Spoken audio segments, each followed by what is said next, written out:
ಕೂಸು ಹುಟ್ಟೋಕು ಮುನ್ನ ಕುಲಾವಿ ಹೊಲಿಸಿದ್ರಂತೆ ಆ ರೀತಿ ಮಾತನಾಡಿದ್ದಾರೆ ಶಾಸಕ ಯತ್ನಾಳ್. ಚಾಮರಾಜನಗರದಲ್ಲಿ ಮಾತನಾಡಿದ ಯತ್ನಾಳ್, ನಾನು ಮುಖ್ಯಮಂತ್ರಿ ಆದ್ರೆ ಚಾಮರಾಜನಗರಕ್ಕೆ ಬರ್ತೇನೆ ಎಂದಿದ್ದಾರೆ. ಚಾಮರಾಜನಗರಕ್ಕೆ ಬಂದ್ರೆ ಅಧಿಕಾರ ಹೋಗುತ್ತೆ ಎನ್ನುವ ಭಯ. ಒಂದ್ ವೇಳೆ ನಾನ್ ಮುಖ್ಯಮಂತ್ರಿ ಆದ್ರೆ ಚಾಮರಾಜನಗರಕ್ಕೆ ಬರ್ತೀನಿ ಅಂತ ಸಿಎಂಗೆ ಟಾಂಗ್ ಕೊಟ್ಟಿದ್ದಾರೆ. ಡಿಸಿಎಂ ಲಕ್ಷ್ಮಣ್ ಸವದಿ ಪುತ್ರನ ಕಾರ್ ಆಕ್ಸಿಡೆಂಟ್ ಕೇಸ್ಗೆ ಕ್ಷಣಕ್ಕೊಂದು ಟ್ವಿಸ್ಟ್ ಸಿಗ್ತಾ ಇದೆ. ನಿನ್ನೆ ಸಂಜೆ ಬಾಗಲಕೋಟೆಯ ಕೂಡಲೆಪ್ಪ ಬೋಳಿ ಅನ್ನೋರಿಗೆ ಡಿಸಿಎಂ ಲಕ್ಷ್ಮಣ್ ಸವದಿ ಪುತ್ರನ ಕಾರು ಗುದ್ದಿದೆ. ಇದರ ಪರಿಣಾಮ ತಲೆಗೆ ಗಂಭೀರ ಗಾಯವಾಗಿದ್ದರಿಂದ ರೈತ ಸಾವನ್ನಪ್ಪಿದ್ರು. ಆಕ್ಸಿಡೆಂಟ್ ಆರೋಪದ ಬಗ್ಗೆ ಸವದಿ ಪುತ್ರ ಚಿದಾನಂದ್, ಆಕ್ಸಿಡೆಂಟ್ ನಾನು ಮಾಡಿಲ್ಲ, ಅಪಘಾತವಾದ ಕಾರ್ನಲ್ಲಿ ನಾನು ಇರಲಿಲ್ಲ, ನನ್ನ ಸ್ನೇಹಿತರ ಜೊತೆ ನಾನು ಅವರ ಕಾರ್ನಲ್ಲಿ ಮುಂದೆ ಹೋಗ್ತಾ ಇದ್ದೆ, ನಮ್ಮ ಡ್ರೈವರ್ ನನ್ನ ಕಾರನ್ನ ಚಲಾಯಿಸ್ತಾ ಇದ್ರು ಅಂತ ಸಮಜಾಯಿಷಿ ಕೊಟ್ಟಿದ್ದಾರೆ.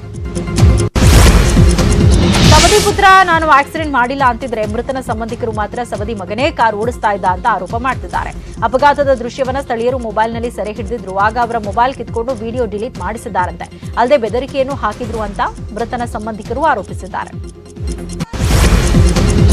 ಇನ್ನು ಮಗನ ಕಾರ್ ಅಪಘಾತದ ಬಗ್ಗೆ ಡಿಸಿಎಂ ಲಕ್ಷ್ಮಣ್ ಸವದಿ ಪ್ರತಿಕ್ರಿಯಿಸಿದ್ದು, ಮಗ ಚಿದಾನಂದನ ಗಾಡಿ ಹಾಗೂ ಸ್ನೇಹಿತರ ಗಾಡಿ ಇತ್ತು. ನನ್ನ ಮಗ ಕಾರು ಓಡಿಸಿಲ್ಲ, ಸ್ನೇಹಿತರ ಜೊತೆ ಬೇರೆ ಕಾರ್ನಲ್ಲಿದ್ದ. ಏನೇ ಆದ್ರೂ ಸಾವಿಗೆ ಬೆಲೆ ಕಟ್ಟೋದಕ್ಕಾಗೋದಿಲ್ಲ. ಮೃತನ ಕುಟುಂಬಕ್ಕೆ ಸಾಂತ್ವನ ಹೇಳ್ತೇನೆ, ಮೃತರ ಕುಟುಂಬವನ್ನ ಭೇಟಿ ಮಾಡ್ತೀನಿ ಅಂತ ಹೇಳಿದ್ದಾರೆ.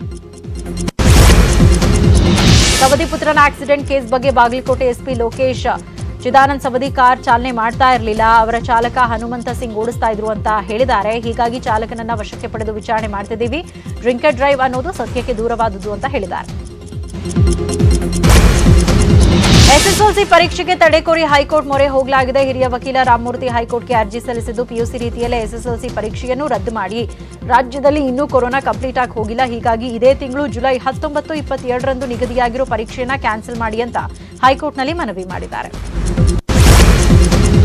ಮೇಕೆದಾಟು ಯೋಜನೆಗೆ ತಮಿಳುನಾಡು ಸರ್ಕಾರ ಸದಾ ಒಂದಿಲ್ಲೊಂದು ಖ್ಯಾತೆ ತೆಗಿತಾನೇ ಇದೆ. ನಿನ್ನೆಯಷ್ಟೇ ಸಿಎಂಗೆ ಪತ್ರ ಬರೆದಿದ್ದ ತಮಿಳುನಾಡು ಸಿಎಂ ಸ್ಟಾಲಿನ್ ಯಾವುದೇ ಕಾರಣಕ್ಕೂ ಯೋಜನೆ ಕೈಗೆತ್ಕೊಳ್ಬೇಡಿ ಎಂದಿದ್ರು. ಈ ಬಗ್ಗೆ ಸಿಎಂ ಯಡಿಯೂರಪ್ಪ ಪ್ರತಿಕ್ರಿಯೆ ನೀಡಿದ್ದು, ಮೇಕೆದಾಟು ಯೋಜನೆಯನ್ನ ಪೂರ್ಣ ಮಾಡಿಯೇ ಮಾಡ್ತೇವೆ ಅಂತ ಹೇಳಿದ್ದಾರೆ.